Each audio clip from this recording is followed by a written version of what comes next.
बढ़ई छौ जोबन के साई जके कड़ा संघ में चलई छौरी भाई जो कड़ा संघ में चलई छौरी भाई जो खूब बढ़ई छौ जोबन के साई जके कड़ा संघ में चलई छौरी भाई जो अभी उमर छौगे छोटा खूब धांगई छी गोटा अभी उमर छौगे छोटा खूब धांगई छी गोटा सुने जाय के अन्हारी में गे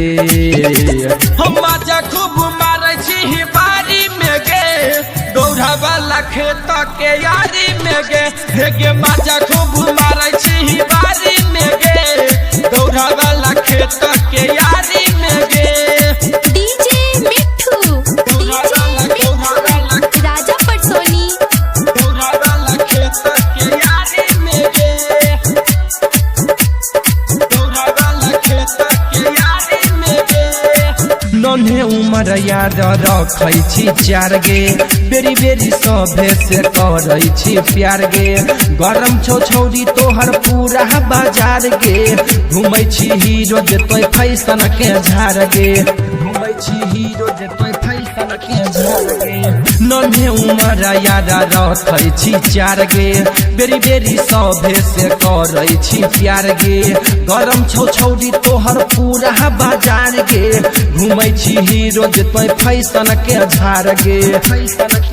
सगरो होई जाय छै मार तोहर देखी के सिंगार सगरो होई जाय छै मार तोहर देखी के सिंगार खूब जचै छी साड़ी में गे हम मजा खूब मारे छी बारी में गे दौड़ा वाला खेत के यारी में गे हेगे मजा खूब मारे छी बारी में गे दौड़ा वाला खेत के यारी में गे दौड़ा वाला खेत के यारी में गे राजा पटसोनी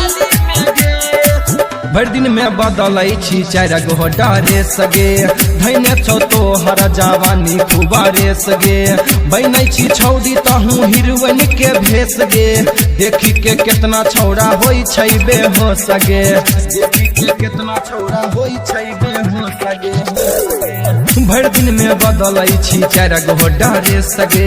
धैने छौ तोहर जवानी खूब रेस गे बनै छी छौरी तहूँ हीरोइन के भेस गे देखी के कितना छौरा हो जाय छै बेहोश गे सबके डोले लगलै मान कहे हे भगवान सबके डोले लगलै मान कहे हे भगवान दीपी ले जैतौ झाड़ी में गे हम मजा खूब मारे छी बारी में गे दौड़ा वाला खेत के यारी में गे हेगे मजा खूब मारे छी